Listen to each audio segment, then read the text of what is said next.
Hello, this is Wednesday, September 21st, 2022.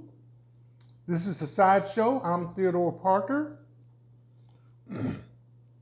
Today, the temperature is around 66, feels like 71. The sun is out, going up to 94 degrees today. Air quality is good. Okay, so here we are. Last day of summer officially. Wake up tomorrow morning, it'll be the first day of autumn. As I've been telling you every time, the mask, again, this relates to prevention, related to COVID-19, related to the spread of the virus. If you're outside your home and not in an open area, entering buildings, to handle your business. If you would like to see the positivity rate in your area come down, put on that mask. Participate in prevention of the spread of COVID-19. Hispanic Heritage Month just started a couple of days ago, really kind of like in the middle of the month. So today's fact for that is, this is Independence Day for the South American country of Belize. Received their independence from the UK in 1981. Hispanic Heritage Month, yours is the next story. I think the slogan is, passing it on. Few news items covering today, this Wednesday. Flights out of Russia sell out after Putin orders partial call-up. Decided to make 300,000 men in Russia reservists, calling them to the war in Ukraine, which Russia refers to as special operations. So one-way flights of Russia, price has gone up, and people are getting out. One-way flights out of Russia were rocketing in price and selling out fast on Wednesday after President Putin ordered the immediate call-up of 300,000 reservists. Next item. Revealed the shocking levels of toxic lead in Chicago tap water. I think there were some follow-up reports recently on Flint, Michigan regarding the same thing. In Chicago, 1 in 20 tap water tests performed for thousands of Chicago residents found lead, a neurotoxin, at or above U.S. government limits. And 1/3 had more lead than is permitted in bottled water. Next, Putin mobilizes more troops, wields Ukraine nuclear threat. As has been in the news, Putin has bombed the nuclear plant or dropped bombs near it, shelled it, which resulted in the International Nuclear Organization coming into Ukraine to inspect the plant and establishing a Ukrainian staff there, even though it's quote unquote under Russian control. So now that the Russian description as a special operation towards Ukraine has been going on for 7 months, then there has been talk of a nuclear threat. On the American side, it said we'll keep calm and understand that the international community is involved. 10% of the territory that was taken by Russia has been reclaimed by the Ukrainians. And I think as a quick description, Ukraine definitely started out behind the ball as far as military equipment and preparedness is concerned. I think actually by the nature of the function of the country in the international community, exporting 80% of its wheat to places such as Africa and Europe, so forth and so on, having the gas pipeline for all of Europe come through Ukraine, an international student center, if you allow the expression. So war was probably the last thing on their mind as an independent country which had gotten away from Russia and established itself independently, not even involved with NATO until Russia decided to advance into their territory. Now, after hundreds of dollars, millions of dollars, billions of dollars have been poured in, all businesses from other countries, especially America, even down to McDonald's, are no longer open in Russia. Property from billionaires, oligarchs, and other things have been seized. Russian money frozen, which I think I stated early on, that for all this destruction that Russia is heaving on Ukraine, they will be the ones paying to rebuild.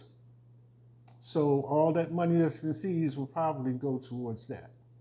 So nuclear threat notwithstanding, or being talked about, those are the facts as of now. Going back to Trump again, mute.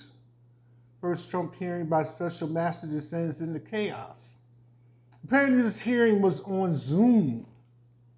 So if you've ever been in a Zoom meeting, they tell you mute your mic and so forth and so on. So those first couple of minutes were like laced with people doing things and being heard audibly until they were able to strike order.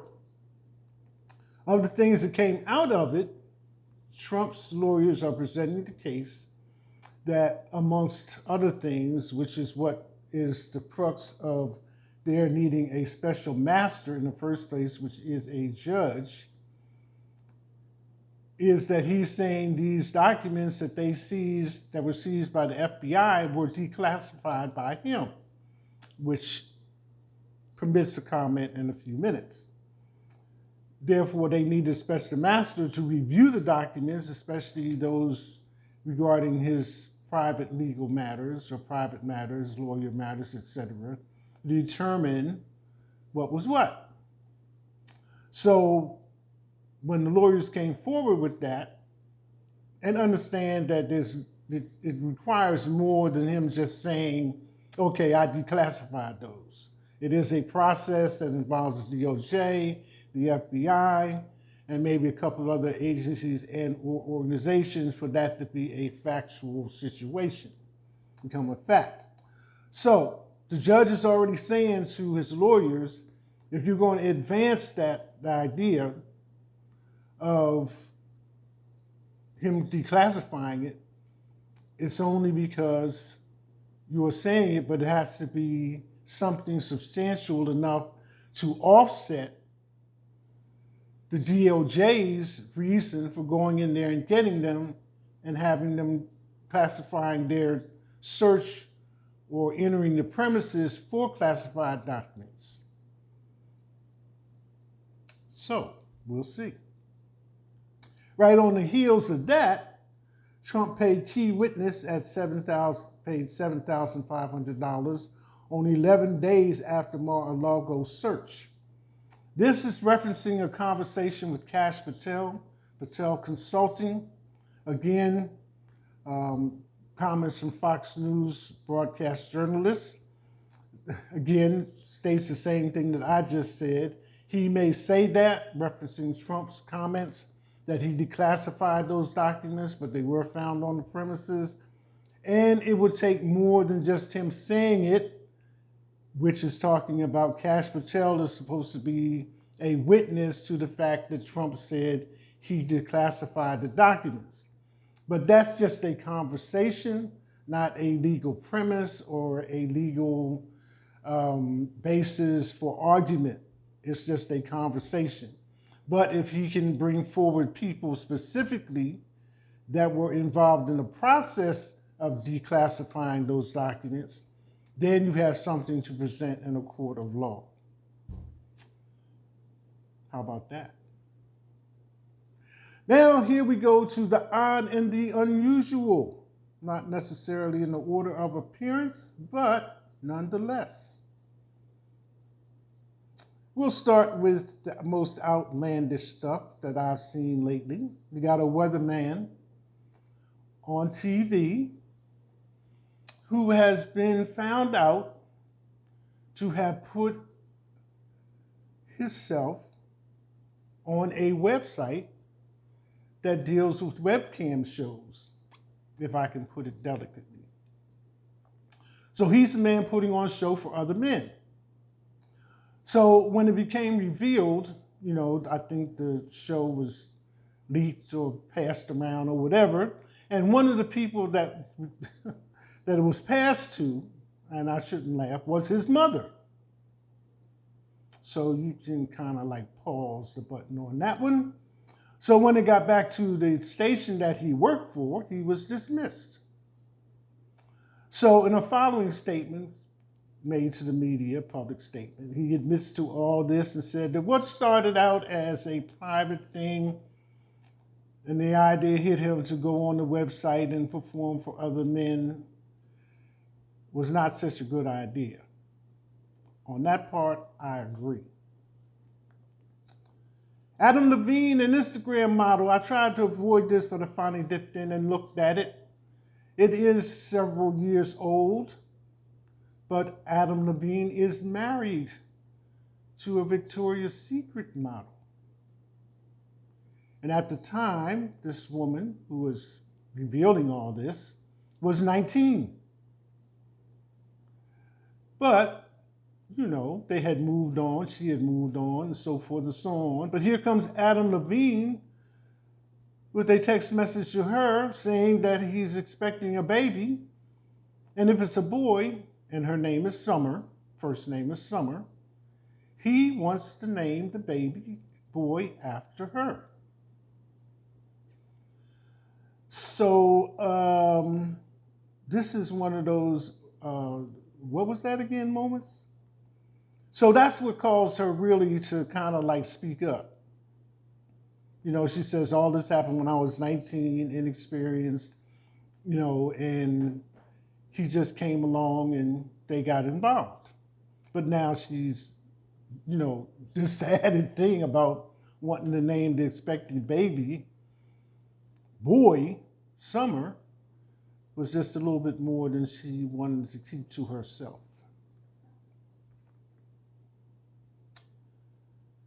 And you got these other things that go on. Imagine this one. Joe Rogan, who has been a commentator for various sports activities related to the sweet science, et cetera, and Dave Chappelle are at the last pay-per-view fight. I think it's Canal and versus Triple G. I think it was their third confrontation or third meeting in the ring. Are seated in the third row, thinking they have good seats, obviously, But one of the people in charge of seating comes up and tells them that they have to move. So Dave Chappelle says, I'm not moving, I'm Dave Chappelle. So the person who's informing them of this, it says, well, these seats belong, I think if I remember correctly, to Travis Scott, and we want you to move. To ringside seats. So they were suitably taken back, moved to ringside seats, and were as close as you can get to the fight. How about that for an outcome? And my last item for today, as you've probably seen in the news, there have been comments back and forth about Tiffany Haddish and Aaron Spears being involved in some allegations regarding them grooming underage children, grooming implying for sexual activities. That case has been dismissed. So there you have it. Wednesday, September 21st, 2022. This is the Side Show. I'm Theodore Parker. That's it. Hashtag.